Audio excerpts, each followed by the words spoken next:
Well, well, well. I see they gave me a cell with a view.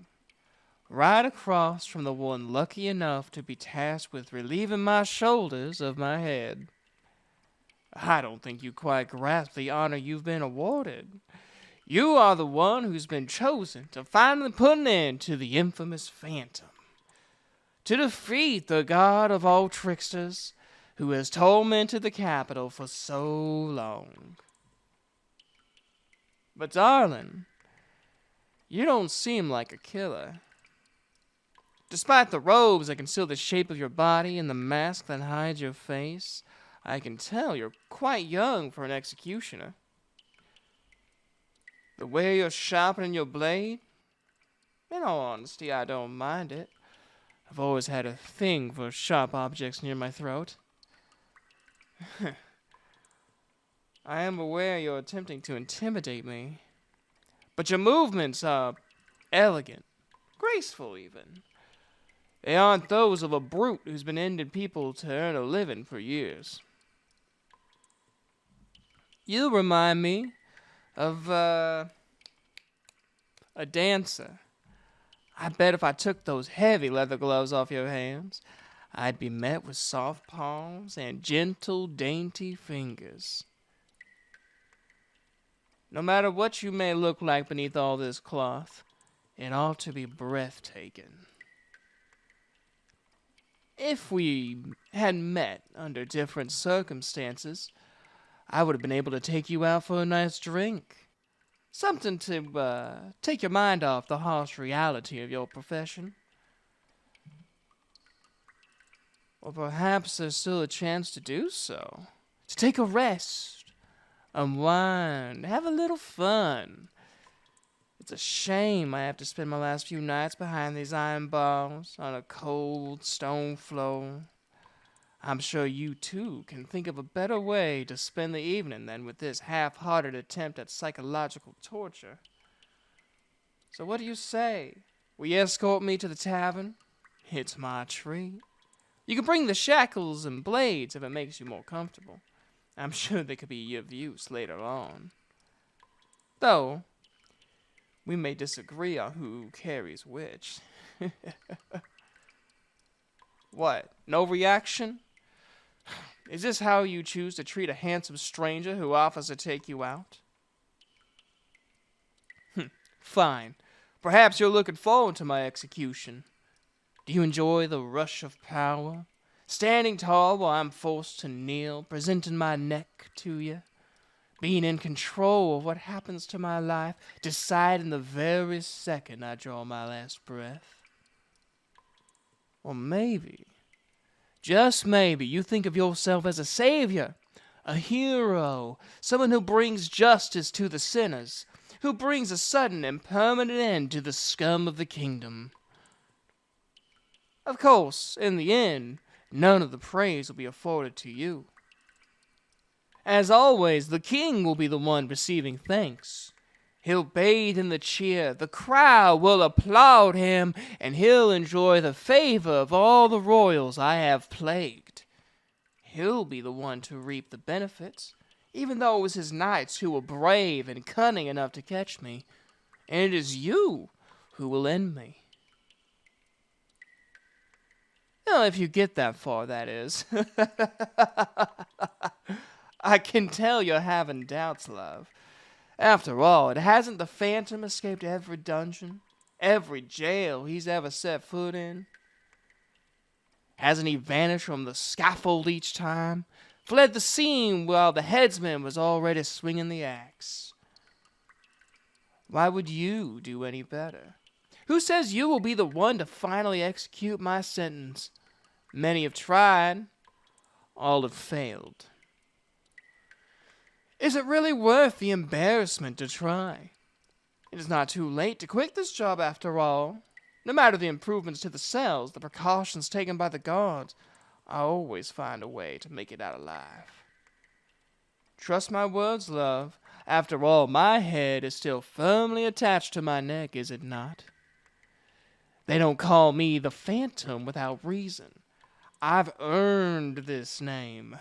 I can act faster than you can comprehend. Move out of sight in a matter of moments. And when I do ultimately escape, who will they blame? Will they blame the workers who built the cell? The guards who so poorly bound my hands before leading me to the scaffold? No, they'll blame you, love. After all, you were standing right next to me, axe in hand. If you hadn't hesitated, you could have done it. You could have finished what you started, but you failed. You ruined it. It was you who let him get away once again. That's what they'll say. And before you know it, the roles will be reversed. It will be you kneeling over a wooden block awaiting what's to come. The seconds will feel like hours, while the aura of imminent death lingers in the air around you, making it too thick to even breathe in.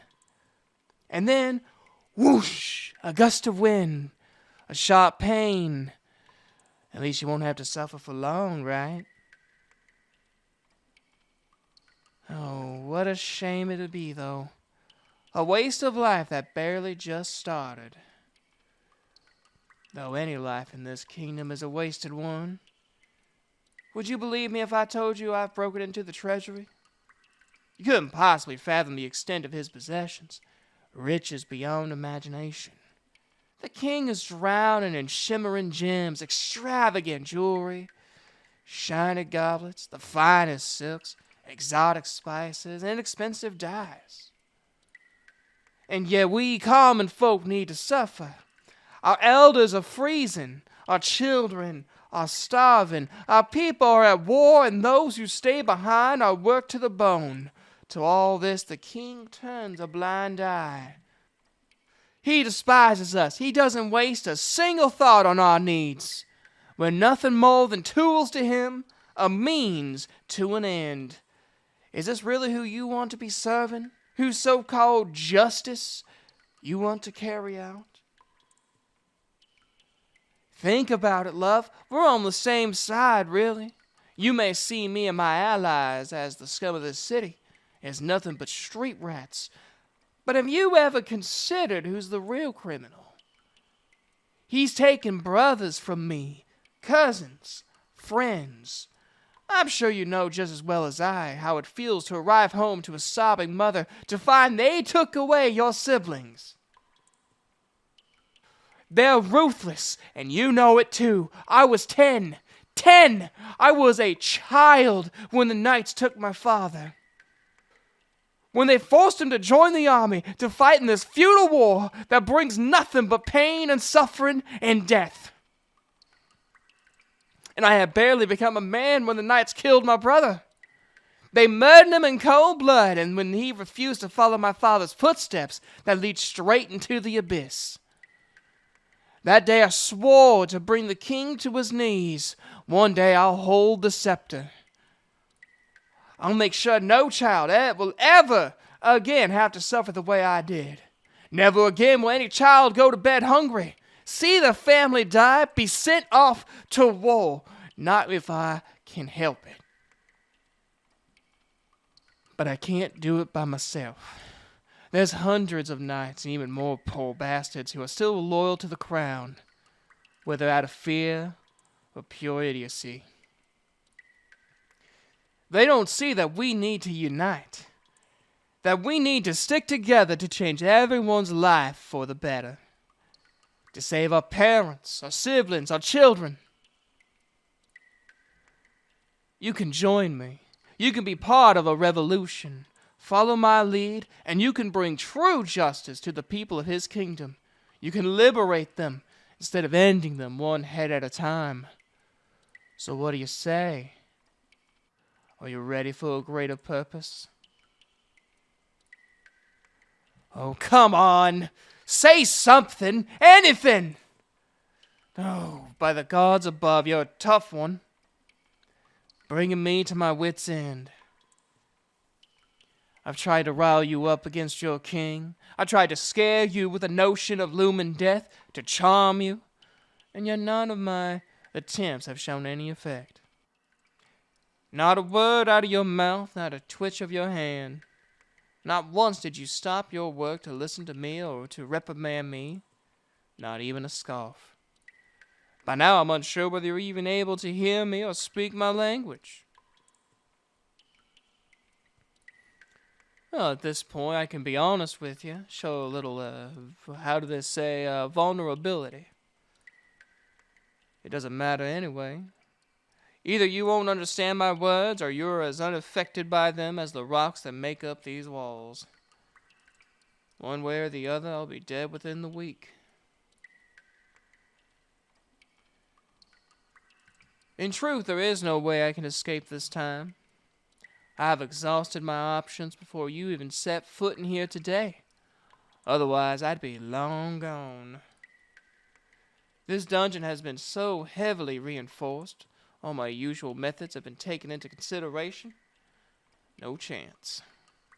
And even if I were able to leave this cell, the king has made sure to station many more guards than last time I was staying there. As soon as I step foot onto the hallway, I'll be seen by what feels like 1,000 eyes. All there is to achieve is a quicker death than I'd prefer. Though, it'd take the duty off your shoulders. Look, just hear me out. This just can't be the end.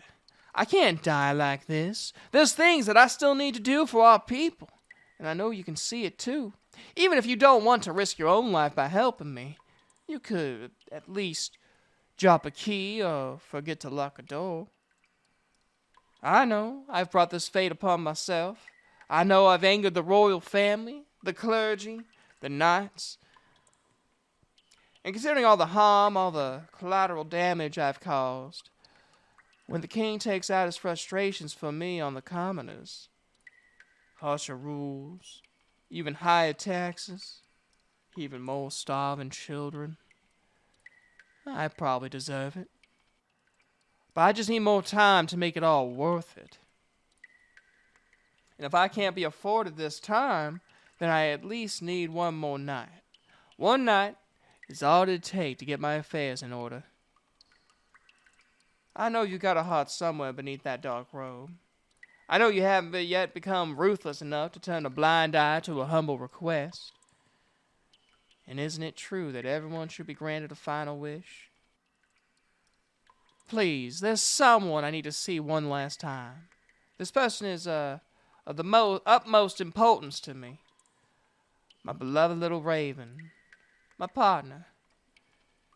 Is it really too much to ask for one last conversation? Look, I have this ring on me. It's rather plain. Not nearly worth as much as even a single gem that adorns the king. But it holds sentimental value. I had hoped that this would be enough. Last night my love was supposed to become mine forever. Only I never had the chance to ask. I was dragged away, right in front of the heartbroken eyes of the one person I cannot stand to see in misery. The nights never gave me the chance to say my goodbyes. So please, I beg of you, let me see my beloved again for one more night.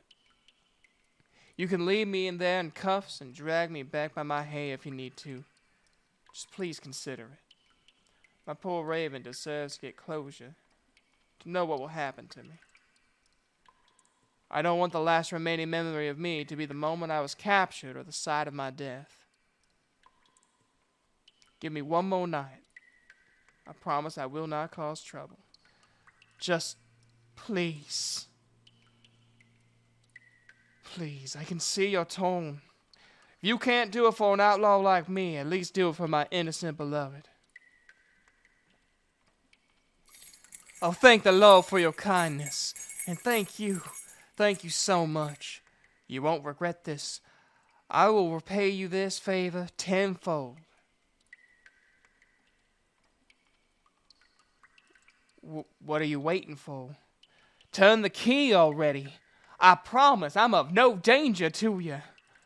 Besides, my hands are still tied behind my back. I couldn't hurt you if I wanted to. You're the one holding the blade, after all. I'll gladly let you take the lead. After all, I wouldn't want to overly strain your good graces. I'm grateful.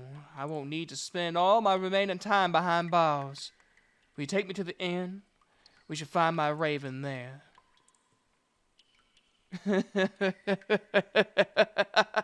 What a dense little thing you are. These pathetic little handcuffs are no match for me.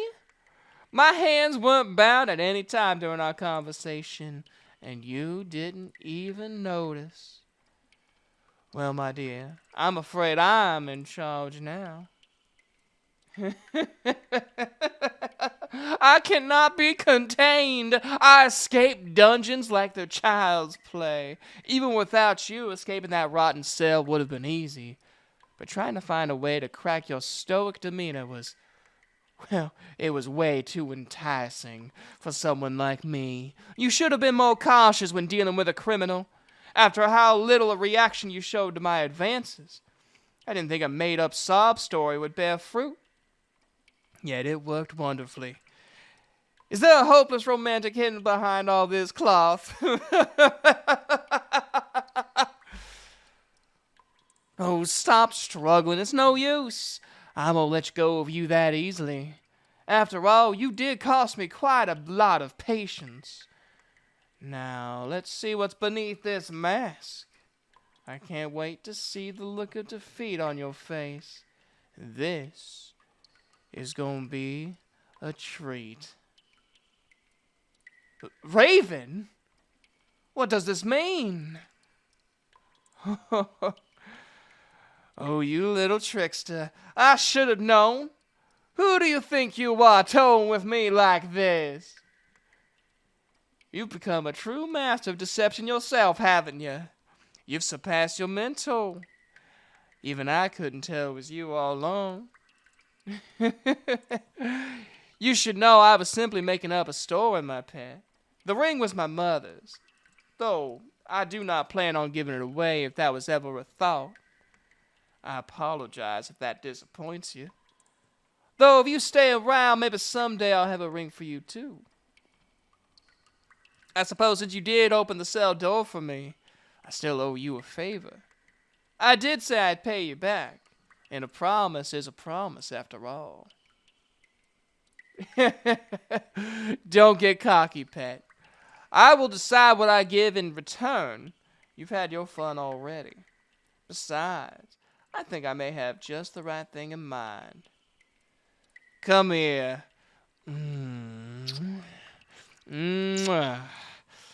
So, what do you think about taking this someplace more comfortable, my little raven? Don't get me wrong, I greatly enjoy your outfit and the air of danger around you. But a clammy jail is not my idea of a night well spent. I assume you brought my supplies? After all, we still need to deal with the guards outside. Oh, splendid. Well done, my raven. Now, follow me.